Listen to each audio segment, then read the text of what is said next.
I've been talking and thinking a lot about the joy that music brings and the joy that music performance brings. And we all know those moments where everything locks together and it's just magic. Okay.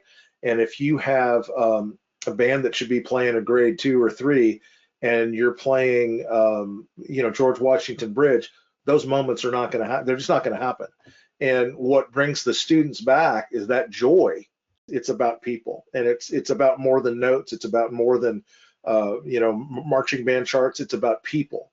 And if you foster those relationships and they trust you, a good band director, good choir director, orchestra director, those students will follow you anywhere if they trust you and they know that you have their best interests at heart.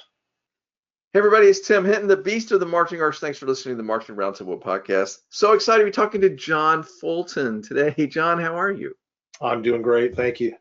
Yeah, I'm so glad we're here. We're going to talk about 3 things you wish you'd known when you first started teaching. This has been such interesting conversations. And anytime I run across somebody who obviously has had a great career, knows so much, made a big impact, I'm like, oh, I'd like to talk to him about this. I always, whoever it is. So I'm really happy we connected, of course, over the podcast series that we did about Robert W. Smith. Everybody, if you didn't hear that conversation which John was on, I hope you'll go find those podcasts and listen. So John, thanks for being a part of those. Well, thank you. It was my honor, and it was my pleasure as well. Yeah, absolutely. So I think a lot of people know who you are for sure, but I'm going to ask you to sort of introduce yourself briefly. Tell us a little bit about your history in this whole world of music ed. Well, I graduated from the University of South Florida in 1980. Oh goodness, 1980, and became a band director. Finally settled at Northeast High School in Pinellas County, which is where I met Robert, and I met Frank Williams as well. Taught there for several years, and then I went into the fundraising business for 20 years, and then came back to teaching at Eastlake High School, my last teaching job, for 10 years, and then went back to fundraising.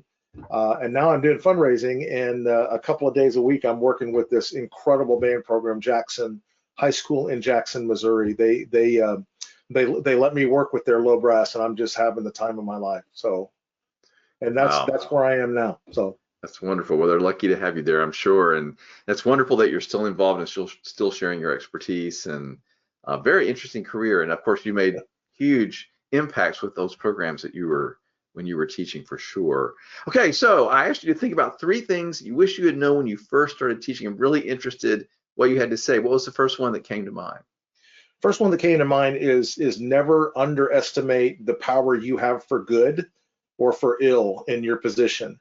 And sometimes the attitude of the director is all about win at all cost, play perfect, all these kind of things, that we forget about the humanity that we're teaching. And I, early on, I made some mistakes where I was, just all I cared about was getting all the notes, from here to there, and sometimes lost track of the students, lost track of who they were. So just remember that probably there's no one else in your building that has the potential for a positive effect. A couple of times I've seen, I've seen it done exactly the wrong way. I happened to witness a band director walk into a band room, and he told the band, and as they're sitting, and say, "You guys are really bad. You guys are just not good, and I'm here to fix you." And so, human beings being who they are, I don't think he ever got the room back, and he only stayed there for a year or so. And then I've seen at marching band competitions, I saw a band in particular, they didn't win. And the band director thought they should win. And so afterwards, in public and very loud, he told them how bad they were, and they didn't work hard enough. They didn't deserve to be in his band program. And you could see about 120 amazing people, and you could see their shoulders slump, and then they got smaller and smaller and smaller. And so, never underestimate the power of a positive word. Your students may not be doing everything that you want them to do, but they're doing some things you want them to do, and recognize those and move on. Yeah, that's great advice. It's amazing. I think a lot of us when we're just out of college, we sort of have a lot to prove. We want to go out there and do all these great things, and yeah, the understanding and reminding yourself that it's really, you're just teaching a bunch of kids how to be better kids and how to be better Yeah. citizens and how to be, that's what it really comes down to. So what was there a certain moment when you sort of realized, oh wow, I need to focus differently? There was, and I'm a little embarrassed to tell you, but we were in wind ensemble season, and I was just focusing on getting that superior because that's the only thing that mattered to me at that time. That's not really true, but it's somewhat true. And I had a student come into me who was an all-state and all-county flute player, amazing musician, and she said, "Mr. Fulton, I'm going to an open house at a university, for the same day as our next evening rehearsal, because I'm looking forward to college, things like that." And I just unloaded on her. I said, how could you do this and she left the room in tears, and I've never gotten over that, to be honest. And I made it right with her. I think I made it right with her. As Sure. luck would have it, she ended up being a parent at the last school I taught at, and she came in the band room and she was all smiles. And I apologized one more time to her, and she looked at me like, "What are you talking about?" So, but that devastated me, and I started examining, what's really important. So, That's great. No, I think it's, listen, I think even when we act out and we're not being our best, the students and parents still realize you're trying to do the right thing by them. And so I think they're very willing to forgive and let you make a mistake and move on. And I'm sure that's what happened in this instance. And um, thank you for sharing that story. I mean, we all have those, right? Those times when we were like, okay, we had a little wake up call because we realized, wow, I really did that wrong. yeah. And if you can make it right and then move on, I think everybody's okay.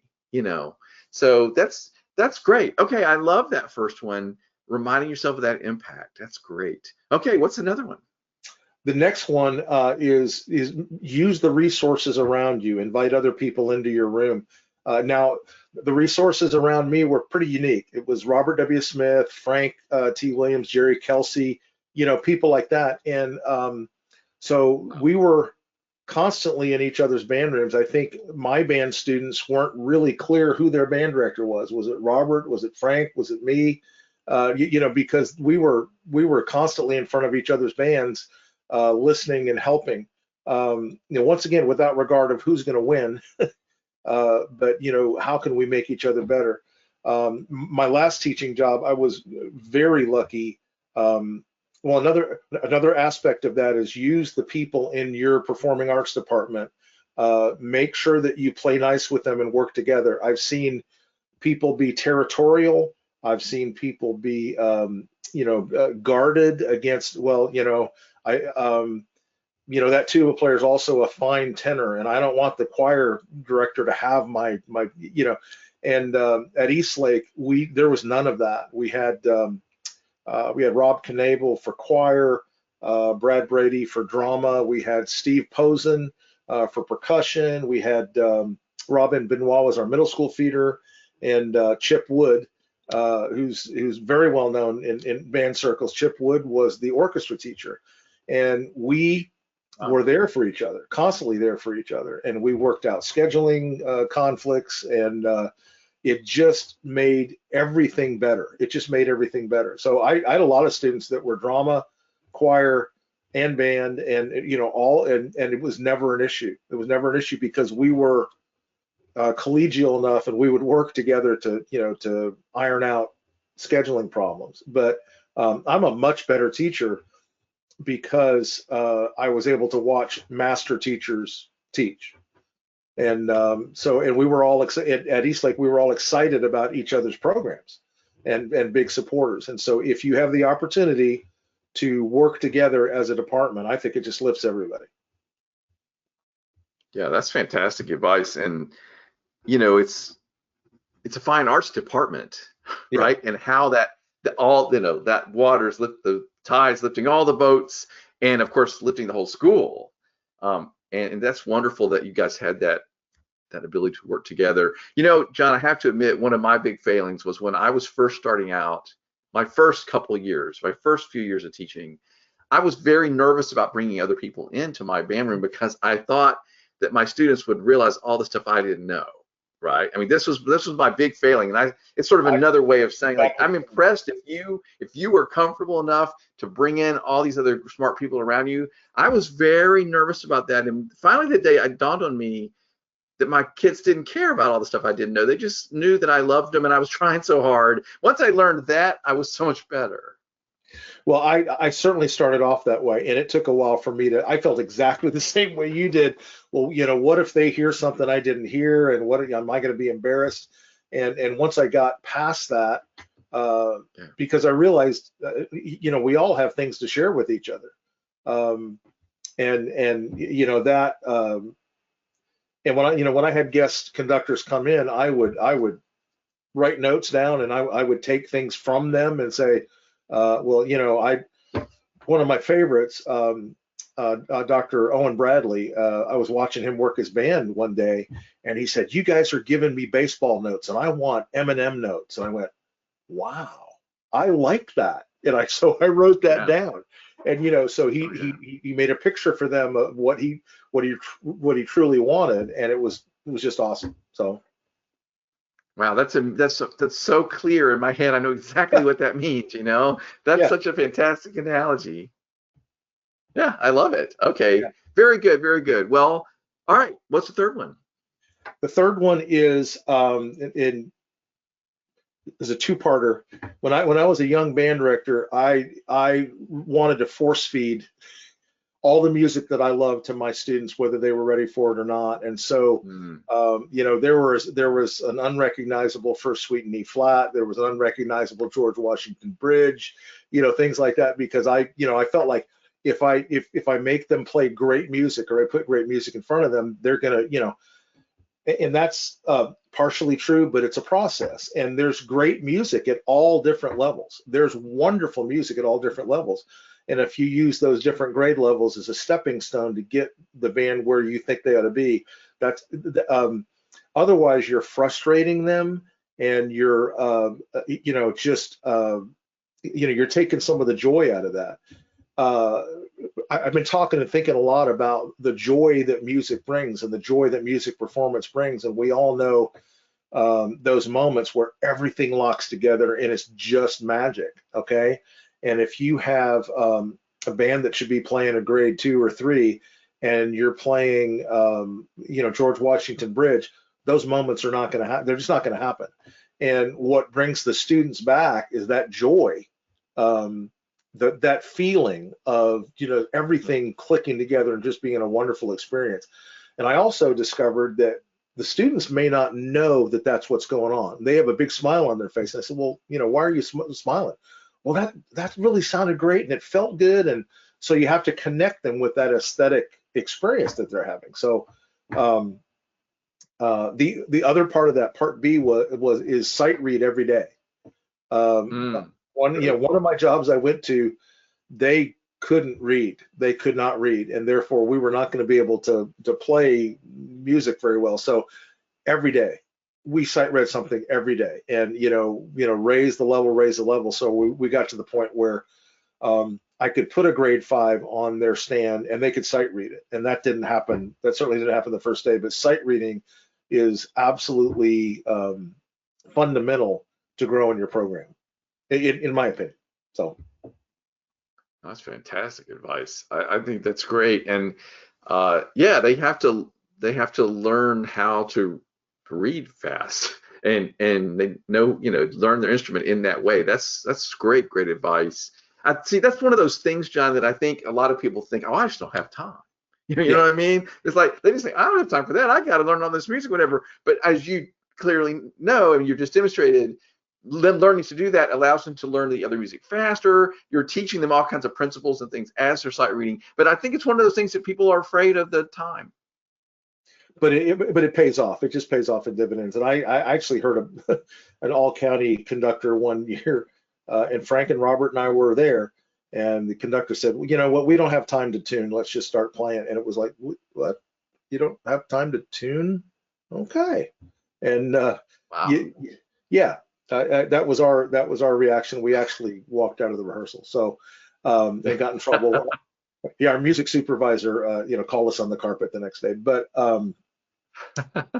yeah, there's certain fundamentals that you have to take care of, or you're never going to be able to build on that foundation. Well, yeah, but that's one of those basic things I think is true about life in general. Is like you learn that the more you can learn those basic, you can become a master at those basic things of life. It's like I finally learned it's so much easier just to keep my house clean all the time.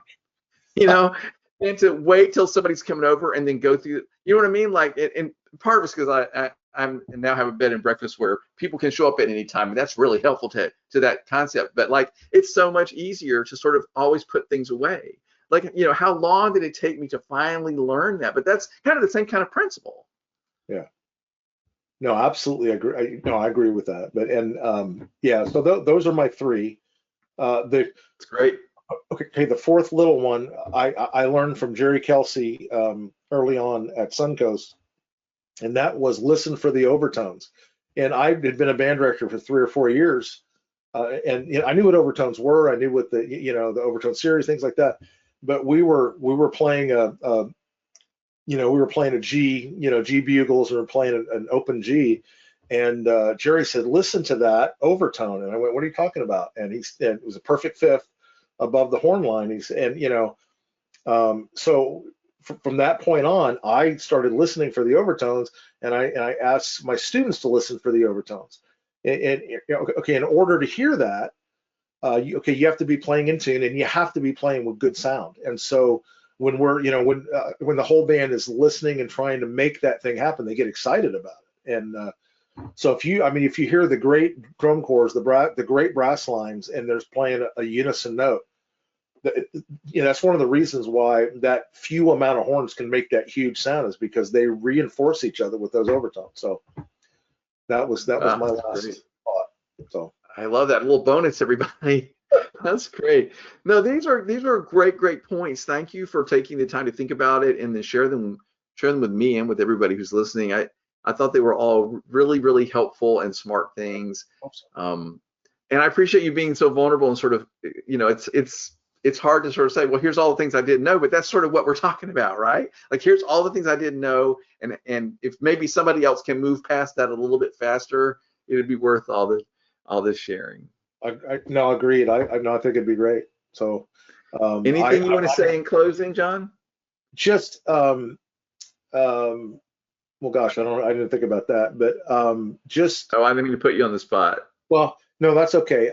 My number one point was my first point, and that is it's about people, and it's about more than notes. It's about more than marching band charts. It's about people, and if you foster those relationships and they trust you, a good band director, good choir director, orchestra director, those students will follow you anywhere if they trust you and they know that you have their best interests at heart. Yeah, great advice. I love that very much. John, thank you for taking time to share this with me. It's been fun talking to you. Well, I've enjoyed it, and thank you so much. Marching Arts Education is the home of the Marching Roundtable podcast. We give you access to the top marching arts professionals through live webinars, podcasts, videos, interviews, and online coursework. With over 1,000 podcasts and hundreds of webinars and videos, there are hours of great professional development for you and your staff. Sign up for a membership to Marching Arts Education to get complete access to all webinars, videos, and podcasts, plus discounts on coursework. Many directors are using professional development funds through their school or boosters to make these resources available to their staff. Imagine what you could do with so many great new ideas from the top professionals in our activity. Subscribe to our YouTube channel and sign up for our newsletter to find out about the latest podcasts, webinars, and new content. Find all of this and sign up at marchingartseducation.com.